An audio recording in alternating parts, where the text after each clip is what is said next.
Last பார்ட்ல நம்மளோட ஹீரோயினுக்கு உடம்பு முடியலன்னு சொல்லிட்டு அவளோட அண்ணன் வந்து தூக்கிட்டு போறான். இன்னொரு பக்கம் நம்மளோட ஹீரோவோ தன்னுடைய ஒய்ஃபை வந்து தாங்கூடியே கூட்டிட்டு போயிடணும்னு சொல்லிட்டு பின்னாடியே ஓடி வர. ஆனா அதுக்குள்ள அவளோட காரும் கிளம்பி போயிடுது. இப்ப நம்மளோட ஹீரோயின் நல்லா ரெஸ்ட் எடுத்ததுக்கு பிறகு அவளோட 2 அண்ணன்களும் பாக்குறதுக்காக வராங்களா. 2வது இருக்கக்கூடிய அண்ணனும் வந்து இங்க பாரு, ஃப்ரீ மெச்சூர் பேபி வந்து உனக்கு பிறந்திருக்கு, அதனால வந்து பிசிக்கலா நீ ரொம்பவுமே வீக்கா இருக்க, நல்ல ரெஸ்ட் எடுத்தாகணும், அதனால இந்த மெடிக்கல் ப்ராஜெக்ட பத்தி நீ எதுவுமே யோசிக்க வேணாம், ஒரு மாசத்துக்கு பிறகு நம்மளுடைய பாப்பாவை பேர் வைக்கிறதுக்காக ஒரு ஃபங்க்ஷன் வைப்போம், அந்த இடத்துல வச்சு நம்ம இதை பத்தி பேசிக்கலாம் அப்படின்னு சொல்ல அவளும் நான் இதை பத்தி தான் யோசிச்சுட்டு இருக்கேன் அப்படின்னு சொல்லிட்டு இருக்கா.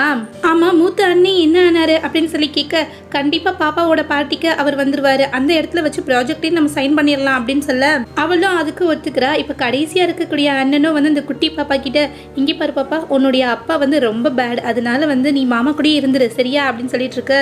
இன்னொரு பக்கம் நம்மளோட ஹீரோவோ உடம்பு முடியாத அந்த பையனை வந்து செக் பண்ணி பாக்குறான். பார்த்துட்டு அந்த பையனுக்கு எதுவும் சீரியஸா இல்ல, நல்லதா இருக்கான், அதனால நீ இவனை நல்லபடியா பாத்துக்கோ அப்படின்னு சொல்லிட்டு அந்த இடத்த விட்டு கிளம்புறதுக்கு ட்ரை பண்ண. ஃப்ரெண்டோட ஒய்ஃபோ எனக்கு கொஞ்சம் பயமா இருக்கு, அதனால நீங்களும் கூடயே இருக்க முடியுமா அப்படின்னு சொல்லி கேட்டுட்டு இருக்காளா.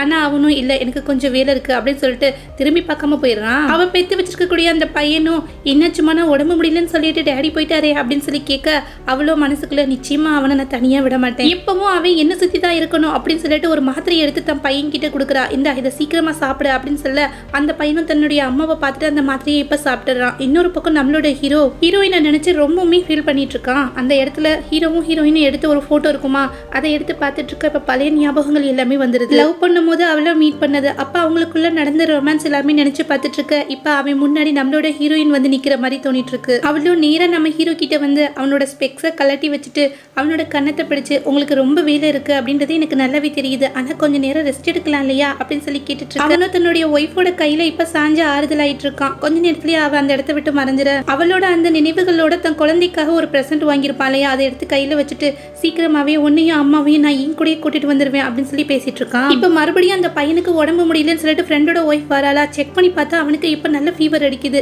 என்னாச்சு, கொஞ்ச நேரத்துக்கு முன்னாடி தானே நல்லா இருந்தான் அப்படின்னு சொல்லிட்டு குழம்பி போயிட்டு, உடனே இவனை நம்ம கவனமா பாத்துக்கணும், ஹாஸ்பிட்டல் கூட்டிட்டு போயாகணும் அப்படின்னு சொல்ல அவளும் நான் எப்படி தனியா போறது அப்படின்றது தெரியலையே அப்படின்னு சொல்லி யோசிச்சுட்டு இருக்காளா. நம்மளோட ஹீரோவோ கவலையோட சரி நானே பக்கத்துல இருந்து பாத்துக்கிறேன் அப்படின்னு சொல்லிட்டு இருக்கும் போதே அவளோட தங்கச்சி வந்து ஓடி வராளா. லீ குரூப் மெடிக்கல் ப்ராஜெக்டை வந்து லீகலா வந்து கேன்சல் பண்ணியிருக்காங்க அப்படின்னு சொல்ல நம்மளோட ஹீரோவோ ரொம்பவுமே ஷாக் ஆயிரான்.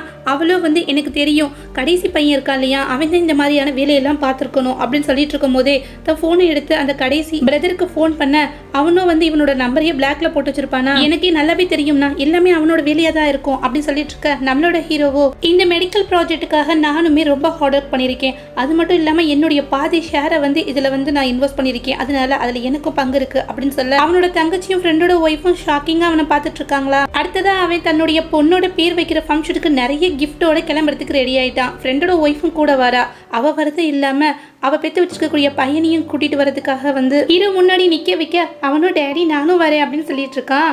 ஓகே, நான் ஒன்று கூட்டிகிட்டு போகிறேன், ஆனால் அங்கே வந்துட்டு அங்கே இங்கேயும் ஓடிட்டு இருக்கக்கூடாது சரியா அப்படின்னு சொல்ல, சரி நான் சமத்தா இருப்பேன் அப்படின்னு சொல்லிட்டு அவனுக்குள்ள வச்சிருக்கக்கூடிய கிஃப்ட் எல்லாம் பார்த்துட்டு இதெல்லாம் யாருக்கு அப்படின்னு சொல்லி கேட்டுட்டு இருக்கானா. அது எல்லாமே உன்னுடைய சிஸ்டர் ஆன்யானுக்கு அப்படின்னு சொல்லும்போது அவனும் வந்து இந்த குட்டி பிசாசுக்கு இவ்வளோ கிஃப்ட்டை நான் கொடுக்க விட மாட்டேன் அப்படின்னு சொல்ல நம்ம ஹீரோவுக்கு டென்ஷன் ஆயிடுது. ஃப்ரெண்டோட ஒய்ஃபை பார்த்துட்டு என்ன இவன் இப்படிலாம் பேசிட்டு இருக்கான் அப்படின்னு சொல்லி கேட்க, அவளும் சின்ன பையன் அதனால ஏதோ தெரியாம பேசிட்டாங்க, மனசுல எதுவும் வச்சுக்காதீங்க அப்படின்னு சொல்ல டென்ஷனாக கிளம்பிடுறான். பின்னாடியே தன் பையனை பார்த்துட்டு, டே இங்கே பாரு, அங்கே வந்துட்டு ஏதாவது இந்த மாதிரி பண்ணிட்டு இருந்தேன்னு வச்சுக்கோமே பிச்சுப்படுவேன் பார்த்துக்கோ அப்படின்னு சொல்லிட்டு தன் பையனை கூட்டிட்டு போக, அங்கேயும் இந்த குட்டி பாப்பாக்கான பேர் வைக்கிற ஃபங்க்ஷனுக்காக நிறைய பேர் வந்திருப்பாங்க. சென் ஃபேமிலியில இருந்து மிஸ்டர் சென் வந்து கிஃப்டோட பாப்பாவை பார்க்கறதுக்காக வந்து நிற்கிறாரு. உள்ள அலோ பண்ணட்டுமா அப்படின்னு சொல்லி கேட்க, நம்மளோட ஹீரோயினும் வந்து என் குழந்தையோட பயாலஜிக்கல் ஃபாதர் அவர், அதனால வந்து குழந்தைய பார்த்துட்டு போகட்டும், உள்ள வர சொல்லுங்க அப்படின்னு சொல்ல என்றாகும் போதே அந்த குட்டி பாப்பாவோட போட்டோ அந்த இடத்துல வச்சிருப்பாங்களா.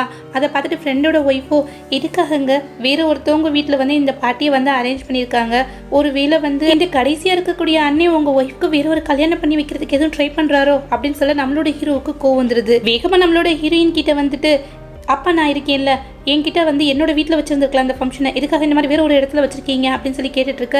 அவளோ குழந்தைய பார்க்கறதுக்காக வந்தீங்களா இல்லை சந்தேகப்பட்டு நிறைய கேள்வி கேட்கறதுக்காக வந்தீங்களா அப்படின்னு சொல்லி கேட்க, இல்லைண்ணா அதை மீன் பண்ணி சொல்லலை அப்படின்னு சொல்லிட்டு இருக்க. அங்கே இருக்கக்கூடிய எல்லாருமே வந்து நம்மளோட ஹீரோ அப்புறம் அவன் கூட்டிட்டு வந்தா இல்லையா ஃப்ரெண்டோட ஒய்ஃப், இவங்க 2 பேர்த்தையும் வச்சு சேர்த்து வச்சு பேசிட்டு இருக்காங்களா. அந்த குட்டி பையனும் என்னுடைய அம்மாவை பற்றி வந்து தேவையில்லாமல் வந்து பேசாதீங்க, நீங்களாம் கெட்டவங்க அப்படின்னு சொல்லிட்டு இருக்க.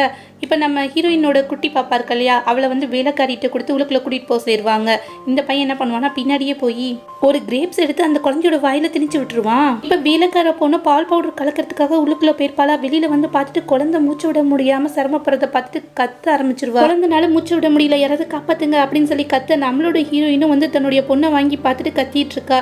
நம்மளோட ஹீரோவும் என் குழந்தைய என் கையில கொடு அப்படின்னு சொல்ல கொஞ்ச நேரம் யோசிக்கிறவ தன் ஹஸ்பண்ட் கிட்ட வந்து குழந்தைய கொடுத்துறா. அவன் தான் டாக்டர் ஆச்சு. 2 தட்டு தட்டுவானா குழந்தையோட வாயில இருந்து கிரேப்ஸ் வந்து வெளியில விழுக ஆரம்பிச்சோன்னே குழந்தை இப்ப அழுக ஆரம்பிக்குது. யார் குழந்தையோட வாயில வந்து இந்த மாதிரி கிரேப்ஸை வச்சு விட்றப்பா அப்படின்னு சொல்லிட்டு அங்க இருக்கக்கூடிய எல்லாருமே வந்து பேசிட்டு இருக்க. நம்மளோட ஹீரோயினும் நேரா வந்து ஃப்ரெண்டோட ஒய்ஃபை வந்து ஓங்கி ஒரு அறையிறாளா. நம்மளோட ஹீரோவும் இதுக்காக இவ்வளவு வந்து அடிச்சிட்டு இருக்க அப்படின்னு சொல்லி கேட்டுட்டு இருக்கான். நம்மளோட ஹீரோயினும் அவளை பார்த்துட்டு நீ பெத்து வச்சிருக்கியே பையன் அவனை எங்கடி அப்படின்னு சொல்லி கேட்க, அவளோ எதுக்கு தேவையில்லாம வந்து என் பையனை வந்து கேட்டுட்டு இருக்க, அவன் இந்த மாதிரி எல்லாம் பண்ணிருக்க மாட்டான் அப்படின்னு சொல்ல அந்த குட்டி சாத்தனும் செய்ய வேண்டிய எல்லா விஷயங்களும் செஞ்சுட்டு எதுவுமே தெரியாத மாதிரி அந்த இடத்துல வந்து நின்றுட்டு இருக்கு. நம்மளோட ஹீரோயினும் இங்க இருக்கக்கூடிய சர்வேலன்ஸ் கேமராவை வந்து செக் பண்ணி பார்க்கணும், இவன் தான் இதெல்லாம் பண்ணியிருந்திருக்கணும் அப்படின்னு சொல்ல அவளும் நம்மளோட ஹீரோவை பார்த்துட்டு இங்க பாத்தீங்களா அவன் ஒரு சின்ன பையன், அவனுக்கு எதுவுமே தெரியாது, இப்படி தேவையில்லாம பழிய போட்டுட்டு இருக்காங்க அப்படின்னு சொல்ல ஹீரோவோ ஏன் இந்த மாதிரி எல்லாம் பேசிட்டு இருக்க அப்படின்னு சொல்ல இந்நேரம் உங்க பொண்ணோட உயிருக்கே ஆபத்தாய் போயிருக்கும், அதை பத்தி உங்களுக்கு எந்த கவலையுமே இல்லையா அப்படின்னு சொல்லி கேட்டுட்டு இருக்கா நம்மளோட ஹீரோயின். ஃப்ரெண்டோட ஒய்ஃபோ அவன் ஏற்கனவே உடம்பு முடியாத பையன் அப்படின்னு சொல்லிட்டு இருக்க. இப்ப அந்த பையன் வந்து கீழே மயங்கி விழுந்துடுறான். நம்மளோட ஹீரோவோ அந்த பையனை தூக்கிட்டு ஹாஸ்பிட்டலுக்கு கிளம்ப நம்மளோட ஹீரோயின் ஊடால வந்து நிற்கிதான். இங்கே பாரு எதுவாக இருந்தாலும் ஃபர்ஸ்ட் இவனை ஹாஸ்பிட்டல் கூட்டிட்டு போறேன், அதுக்கு பிறகு இந்த இன்வெஸ்டிகேஷன் எல்லாமே ஆரம்பிச்சுக்கலாம் அப்படின்னு சொல்ல நம்மளோட ஹீரோயினை தள்ளி விட்டுட்டு இந்த பையனை தூக்கிட்டு போறதுக்கு ட்ரை பண்றானா. இப்போ அந்த இடத்துக்கு அவளோட ஃபர்ஸ்ட் அண்ணே வந்துடுறான். யாரும் இந்த இடத்த விட்டு வெளியில போகக்கூடாது, உடனே வந்து கேமராவை செக் பண்ணுங்க, 3 நிமிஷத்தை எல்லாமே நடந்தாகணும் அப்படின்னு சொல்லிட்டு இருக்க. ஃப்ரெண்டோட ஒய்ஃபோ 1 நிமிஷம் தாமச்சாலே என் குழந்தையோட உயிருக்கே ஆபத்தாயிடும், ஏற்கனவே அவனுக்கு ஹார்ட் ப்ராப்ளம் இருக்கு அப்படின்னு சொல்ல நம்மளோட ஹீரோயினும் கவலைப்பட வேணாம், இங்கே 1க்கு 3 டாக்டர்ஸ் இருக்காங்க, அதனால அவனுக்கு எதுவும் ஆகாது அப்படின்னு சொல்லிட்டு ஒரு ரெக்க மாதிரி இருக்கும். அதை வச்சு அந்த பையனோட முகத்துல வந்து கிச்சு கிச்சு காட்ட அவனும் வந்து இப்ப தும்மிட்டு இருக்கான். நம்மளோட ஹீரோவோ இதை பார்த்துட்டு நொந்து போக நீ எங்கடா போன அப்படின்னு சொல்லி கேட்க, நான் வந்து உள்ளுக்குள்ள இருக்கக்கூடிய ரெஸ்ட் ரூம் போனேன் அப்படின்னு சொல்லிட்டு இருக்கானா. சர்வேலன்ஸ் கேமராவை வந்து செக் பண்ணி பார்த்ததுல பாப்பாவை தூக்கிட்டு போகும்போது இவன் தான் பின்னாடி ஓடிட்டு இருப்பான். பார்த்தீங்களா இந்த சின்ன வயசுலேயே வந்து கொலை பண்ணுற அளவுக்கு புத்தி இருக்கு அப்படின்னு சொல்லிட்டு கடைசி அண்ணே ரொம்பவுமே டென்ஷனாக பேசிட்டு இருக்கு. அதுக்கு பிறகு செக் பண்ணால் அந்த இடத்துல வந்து கேமரா இருக்காதா, அதனால வந்து அவன் என்ன பண்ணான் அப்படின்றது தெரிஞ்சிருக்காது. ஃப்ரெண்டோட ஒய்ஃபோ வந்து நம்மளோட ஹீரோயினை பார்த்துட்டு நீ ரொம்ப பணக்காரி, நான் ஓ அளவுக்கு வந்து வசதியானவ இல்லை அப்படின்றதுக்காண்டி இங்கே இருக்கக்கூடிய எல்லாரும் முன்னாடியே என்னை முட்டி போட்டு இப்படி அவமானப்படுத்திட்டியே, என் பையன் தான் பண்ணா அப்படின்றதுக்கு ஏதாவது ஆதாரம் இருக்கா அப்படின்னு சொல்லி கேட்டுட்டு இருக்கா. அந்த இடத்துல தான் கேமரா இல்லை இல்லையா, அதனால அவன் தான் பண்ணானா அப்படின்றது தெரியல. பின்னாடி ஓடினது மட்டும்தான் வந்து அதில் வந்து கேப்சர் ஆயிருக்குமா, சுற்றி இருக்கக்கூடியவங்களோ இதெல்லாம் வந்து ரொம்ப ஓவர்ப்பா, சின்ன வயசில் வந்து இந்த குட்டி பையனை வந்து இந்த மாதிரி ப்ளேம் பண்ணிட்டு இருக்காங்களே அப்படின்னு சொல்ல நம்மளோட ஹீரோயினும் ஃப்ரெண்டோட ஒய்ஃப் கிட்ட உனக்கு இப்போ என்ன வேணும் அப்படின்னு சொல்லி கேட்க, அவளோ நீ வந்து என்னை அவமானப்படுத்திட்ட, அதுக்காக எல்லாரும் முன்னாடி என்கிட்ட நீ மன்னிப்பு கேட்கணும் அப்படின்னு சொல்லிட்டு இருக்க. நம்மளோட ஹீரோயின் அந்த குட்டி பையனை பார்க்குறா.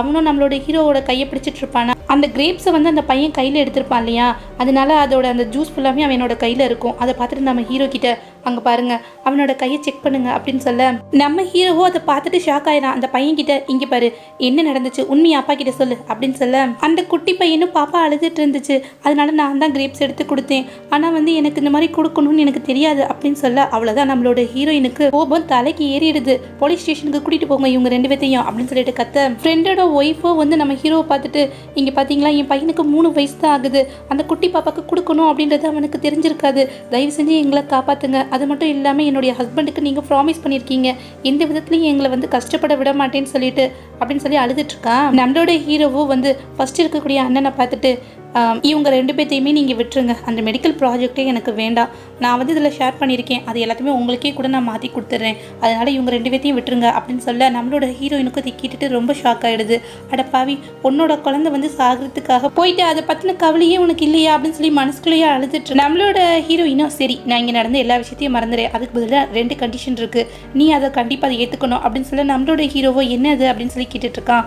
ஃபர்ஸ்ட் கண்டிஷன் இதை நிற்கிறா இல்லையா, இவன் இனிமேல் எந்த ஹாஸ்பிட்டல்லையும் வந்து டாக்டர் ஒர்க் பண்ணக்கூடாது அப்படின்னு சொல்ல அவளும் அப்பதான் வந்து கஷ்டப்பட்டு வந்து மெடிக்கல் டிகிரி வந்து கம்ப்ளீட் பண்ணிருப்பாளா. அவளும் ஹீரோவை பார்த்துட்டு நிச்சயமா இதுக்கு நீங்க ஒத்துக்க கூடாது, என்னுடைய ஃபியூச்சரே போயிடும் அப்படின்னு சொல்ல நம்மளோட ஹீரோயினும் இதுக்கு ஒத்துக்கிறியா இல்லை ஜெயிலுக்கு போறியா அப்படின்னு சொல்ல பேசாம அமைதியா இருக்காளா. நம்மளோட ஹீரோவோ 2வது கண்டிஷன் என்ன அப்படின்னு சொல்லி கேட்கிறான். டிவோர்ஸ் பத்திரத்தை எடுத்து காமிச்சு இதுல சைன் பண்ணுங்க, இனிமேல் எனக்கும் உங்களுக்கும் அப்புறம் என்னுடைய குழந்தைக்கும் சம்பந்தமே கிடையாது அப்படின்னு சொல்லிட்டு சைன் பண்ணிட்டு நீங்க போங்கன்னு சொல்ல ஹீரோ ஒரு பக்கம் மனசுக்குள்ளேயே அழுதுட்டு இருக்கான், இன்னொரு பக்கம் ஹீரோயினும் நிச்சயமா இதை நீங்க பண்ணிடாதீங்க அப்படின்னு சொல்லிட்டு மனசுக்குள்ளேயே வேண்டிட்டு இருக்க. ஃப்ரெண்டோட ஒய்ஃபை காப்பாத்துறதுக்காக தான் ஒய்ஃப் சொன்ன அந்த 2 கண்டிஷனுக்குமே ஒத்துக்கிறான் நம்மளோட ஹீரோ. நம்மளோட ஹீரோயினும் அழுதுகிட்டே ரொம்ப நல்ல விஷயம் அப்படின்னு சொல்லிட்டு அந்த இடத்த விட்டு கிளம்பிடுறாங்க. இன்னொரு பக்கம் ஃப்ரெண்டோட ஒய்ஃபும் ரொம்ப நல்லவ மாதிரி நீங்க போய் வேணா இதை பத்தி பேசி பாருங்க அப்படின்னு சொல்ல நம்மளோட ஹீரோவோ எல்லாமே முடிஞ்சு போச்சு, இனிமே என் கையில எதுவுமே இல்லை, அவளுக்கு என்கிட்ட இருந்து டிவோர்ஸ் மட்டும்தான் தேவை அப்படின்னு சொல்லிட்டு ரொம்ப சோகமா அந்த இடத்த விட்டு கிளம்புறான். 2 பேருமே ஒருத்தவங்க ரொம்ப அதிகமா லவ் பண்றாங்க, அதை வெளிப்படுத்தக்கூடிய சிச்சுவேஷன் மட்டும்தான் அவங்களுக்கு அமையலன்னு நினைக்கிறேன். நீங்க என்ன நினைக்கிறீங்க?